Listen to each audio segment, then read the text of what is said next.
지금도 보면은요, 민주당 분들을 보면은 개성공단에 굉장한 집착을 하고 있어요. 김대중 대통령께서 98년도에 제안하셨던 거에서 20년 동안 하나도 발전하지 못했기 때문에 국민들한테 소구력이 없는 겁니다. 20년 동안 실패했을 뿐더러 20년 동안 하나도 진화하지 않은 그런 정책보다는 오히려 창의적인 것들, 남한과 북한이 통일되어 가지고 총선거를 실시한다. 그러면 혹시라도 제1당이 노동당이 되지 않을까. 북한에선 TV에서 얼굴 나오는 사람이 김정은밖에 없기 때문에 아는 사람이 거기밖에 없어서 거기 찍을 수도 있다는 거예요. 김정은을 한번 만나보고 싶습니다. 당신 지금 행복하냐? 그리고 당신 왜 이렇게 사냐? 그거 보셨어요? 그 김정은 컴퓨터 쓰는 거 보셨어요? 북한에서 혼자 아이맥 써요. 진짜 이상한 사람이라니까 제가 봤을 때는.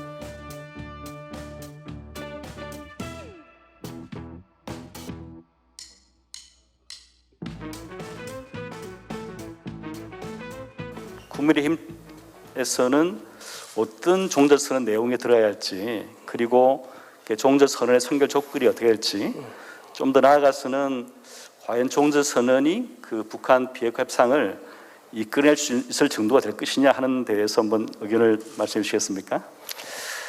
종전선언이라는 것은 다 아시겠지만 한반도 평화 프로세스의 일부분입니다. 한반도 평화 프로세스에 따르면은 먼저 종전선언이라는 정치적 선언이 이제 오게 되고, 그 가운데 단계로서 이제 비핵화 협상과 경협, 제재 해제 등의 이런 중간 과정이 따르고, 마지막에 이제 결과물로서 문재인 정부가 성취하려고 했던 것이 평화협정입니다. 영구적인 평화협정 같은 그런 형태이고, 뭐 북미 수교 뭐 이런 것들이 다 따를 텐데, 저는 이 시작은 누구나 할 수 있습니다. 시작은 정치적 선언이에요. 그래가지고 종전선언 하면 됩니다. 그러면 두 번째 단계에서 얼마나 현실적인 대안을 제시하냐의 문제일 텐데, 그러면 아까 말했던 것처럼 비핵화와 그리고 경협이라든지 아니면 제재 해제의 교환이라든지 이런 협상 단계가 어떤 절차로 어떤 신뢰를 가지고 이제 진행되느냐가 중요한 거거든요. 이 두 번째 단계도 우리가 먼저 제재 풀어주는 건 너무 쉬워요.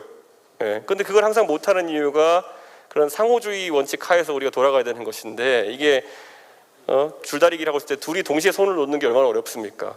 그렇기 때문에 그런 측면에서 저는 문재인 정부가 지금 임기 말에 종전선언이라는 언급을 너무 성급하게 하는 거는 한반도 평화 프로세스를 완성시킬 수 있는 어떤 계획이 있어서라기보다는 진짜 그 종전선언의 정치적 효과만을 노린 것이 아니냐라는 지적을 야당 입장에서 할 수밖에 없는 그런 상황입니다.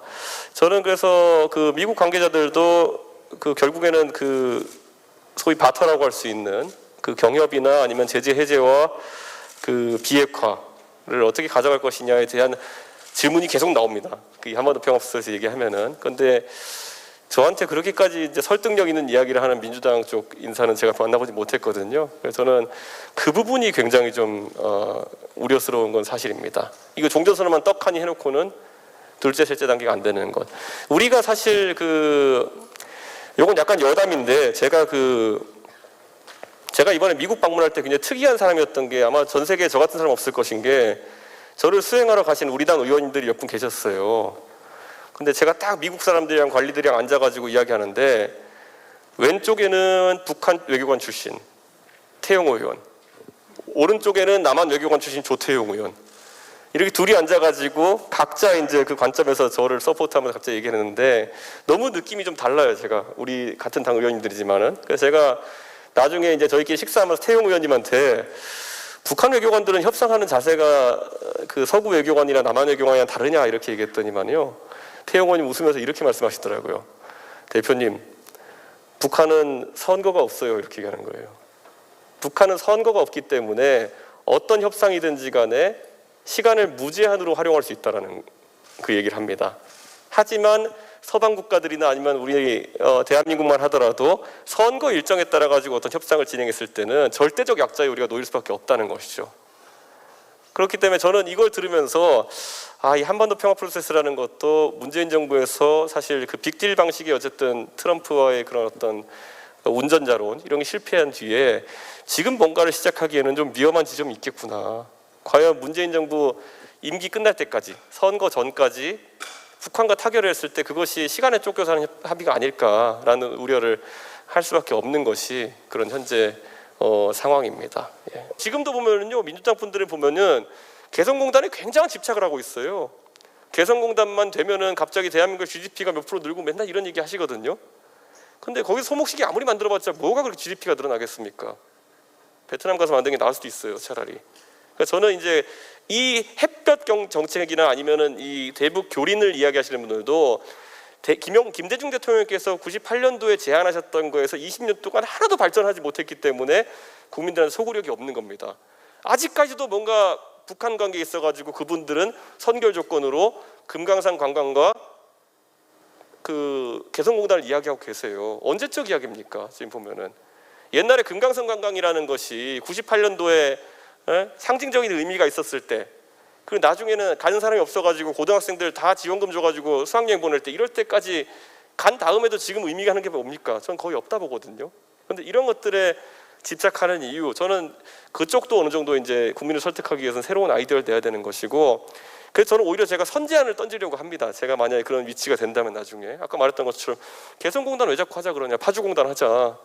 이건 북한이 선의가 있다면 안 받을 이유가 없는 거거든요. 그러니까 저는 이런 식으로 우리 아까 MZ세대 이야기를 했는데, MZ세대가 20년 전에 김대중 정부에서 만들어 놓은 대북 그런 유화 정책을 그대로 받아들여야 될 이유도 없습니다. 20년 동안 실패했을 뿐더러 20년 동안 하나도 진화하지 않은 그런 정책보다는 오히려 창의적인 것들.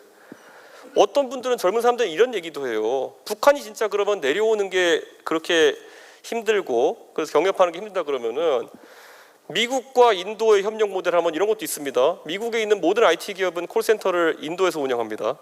방갈로르나 이런 데, 뭄바이 같은 데 가면은 마이크로소프트 콜센터 운영하는 곳들이 되게 많아요. 자, 북한에 광케이블만 하나 넣으면은 한국에 있는 모든 콜센터 산업 수요 같은 걸 북한에 처리할 수도 있습니다. 그거는. 그러니까 우리 세대에 맞는 그런 어떤 새로운 어떤 그런 경영 모델들을 발굴해가지고 그것이 차라리 이제 우리 산업에 도움이 되는 방향으로 가야 되는데, 지금 방식대로 해가지고는 뭐 그 제 생각 왜 이렇게 개성공단에 집착한지도 모르겠고, 관광에 집착한지도 모르겠고, 약간 그렇습니다. 뭐 맨날 있잖아요. 북한에 가면 지하 자원이 널려 있고 그걸 다 캐면은 수천조가 되기 때문에 통일 비용을 조달할 수 있고, 이런 그 진짜 20년 된 아이디어에 젊은 세대가 동하지 않는 것에 대해 가지고 상대 진보 진영도 이제는 경각심을 좀 가져야 됩니다. 그거는. 비핵화의 문제에 대해서 제가 생각보다 약간 관심이 없는 거는, 북한은 체제 보장을 위해서 핵이 필요하다고 믿는다는 걸 우리가 주지의 사실이기 때문에 거기 논쟁 아무리 해봤자 우리가 결정하는 게 아니라는 생각이 자꾸 들지만은, 통일 한국의 미래를 쉐이핑하는 거는 아마 우리 세대에 굉장히 중요한 그런 지점이 될 것이다. 저는 그래서 제가 뭐 그 동아일보 주성화 기자님 책도 읽어봐도 그렇고, 뭐 여러 탈북자들과 교류해봐도 그렇고, 그럴 때마다 제 나름대로의 특이한 사고 실험을 많이 해봅니다. 예를 들어 남한과 북한이 통일되어 가지고 총선거를 실시한다. 그러면 혹시라도 제1당이 노동당이 되지 않을까? 저는 가능하다 봅니다. 북한 사람들은 투표하면 무조건 나가야 된다고 생각하니까 투표율 90%고요. 나갔더니 북한 사람 찍어야지. 그럼 다 찍으면 진짜 총선에서 제1당이 노동당, 조선 노동당이 되는 일이 생길 수도 있어요. 동유럽에서는 가끔 그런 일이 생기죠. 공산당 1등하고 이런 일이. 예를 들어 대통령 선거를 했어요. 그런데 우리가 아까 말했듯이 제3현령을 내려가지고 누구든 출마할 수 있게 했어요. 그랬더니 갑자기 떡하니 장군님이 출마했어요. 김정은이 출마하면은, 제가 그랬더니 탈북하신 분들이 그런 거예요. 북한에선 TV에서 얼굴 나온 사람이 김정은밖에 없기 때문에 아는 사람이 거기밖에 없어서 거기 찍을 수도 있다는 거예요.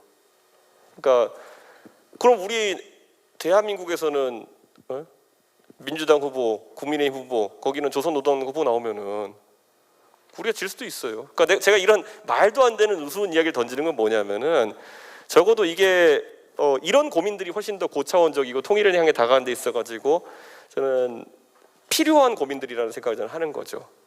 저는 이런 생각도 합니다. 우리가 아까 저는 흡수통일 신봉론자라서 그런지 모르겠지만은, 통일 교육 같은 것들도 쓸데없는 거 좀 안 했으면 좋겠어요. 북한 어린이들 생활 알아보자 이런 거 안 했으면 좋겠어요. 우리가 왜 북한 어린이들 생활을 그렇게 알기 위해 노력해야 됩니까? 북한이 우리 생활을 알기 위해 노력해야 되는 거죠. 왜냐면 아까 제가 말했듯이 흡수통일의 담론에 따르면은 우리 체제로 통일이 돼야 되는 것이기 때문에 그들이 우리 사회제도를 공부해야 되는 것이고 자본주의 체제를 공부해야 되는 것이지, 우리가 왜 주체사상을 공부해야 됩니까? 그러니까 거꾸로 그렇게 따지면은 통일 교육이라는 것도 우리 다 같이 사이좋게 잘 지내요, 이런 그냥 남북 화해라는 네 글자를 통해 가지고 어느 때는 북한이 늑대로 나오고 어느 때는 이런 정도의 담론 갖고 할 게 아니라, 굉장히 냉철하게 저희가 통일 교육에 대한 오히려 이런 거죠. 통일 교육에 대한 준비라는 거는 우리가 예를 들어 통일을 했을 때 북한에 수많은 초등교사를 파견할 준비가 되어 있어야 된다든지 이런 게 전 통일을 위한 대비지 우리가 북한 거 배워서 어디다 씁니까? 전 하나도 배울 거 없다는 생각하거든요.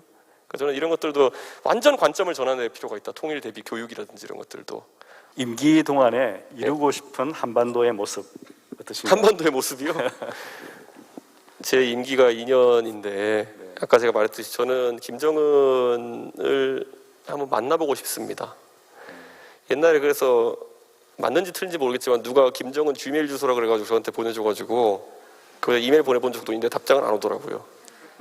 근데 그건 왜냐하면 저는 약간 믿기지가 않아서 그래요. 그 김정은이라는 사람은 분명히 그 28살의 나이에 북한의 최고 지도자가 되어가지고 자기 아버지인 김정일이 그 사망하기 전까지 본인이 그런 삶을 살 거라는 것을 생각을 했을까요? 28살에 다른 사람들은 컴퓨터 게임하고 이렇게 하면서 아니면 뭐 참 즐기고 이렇게 할 시간에 사실상 왕이 되어가지고 맨날 그 인민군복 입은 아저씨들이랑 술 마시고 이렇게 할 거라고 생각했을까요? 저는 그러면은 저만 해도요, 제가 지금 이렇게 당대표까지 하고 정치할 거라는 걸 27살에 꿈을 안 꿨거든요. 26살에는. 그러면 저한테도 뭐가 당연히 따르냐면요, 밖에서 저를 보면은 정치권에 들어와서 10년 만에 굉장한 정치적 성공을 겪었다라고 볼지 모르겠지만은 저는 제가 하지 못했던 것들에 대해서 굉장히 아쉬움이 많이 남습니다. 제가 프로그래머로서 준비해왔던 시간, 제가 회사를 하려고 노력했던 시간, 그런 것에 비해서 제가 그 영역에서 성과를 내지 못하는 상태가 된 걸 굉장히 아쉬워하거든요. 그럼 김정은이라는 사람도 마찬가지일 거라 봅니다. 그렇게 전 세계를 떠돌면서 서구적인 사상에 의해서 교육을 받아왔고, 그럼 본인도 분명히 아까 우리가 언급한 인권의 문제라든지 이런 것들에서 교육을 받았을 텐데 그것에 반해서 사는 삶이라는 것이 행복하긴 할까? 얼마나 그런 어떤 외생적인 어떤 풍요를 느끼느냐와 관계없이 마음속에는 얼마나 그런 안타까운 마음이 있을까? 이런 것들이 너무 궁금한 거죠. 제가 그래서 언제 한번 언론에 얘기한 적이 있어요. 그 김정은을 만나면 꼭 해보고 싶은 질문이 당신 지금 행복하냐? 그리고 당신 왜 이렇게 사냐? 이 두 가지 질문인데 지금까지 김정은한테 살면서 이런 질문을 던질 수 있는 사람이 있었을까요? 북한 사람이 이런 질문 던졌다가는 총 맞았을 것 같고 우리나라 올라갔던 사람들 같은 경우에는 상당히 주저했을 것 같아요. 저는 제가 만약에 그런 기회가 주어진다면 저는 그런 얘기를 너무 해보고 싶었어요. 두 분이서 만나시면 굉장히 흥미롭고 또 재미있을 것 같습니다. 그거 보셨어요? 그 김정은 컴퓨터 쓰는 거 보셨어요? 북한에서 혼자 아이맥 써요. 진짜 이상한 사람이라니까 제가 봤을 때는. 그러니까 그 아이맥을 쓰면은 김정은이 어디 프로그램 쓰겠어요? 제가 봤을 때는 아래 한글 쓸 수도 있어요.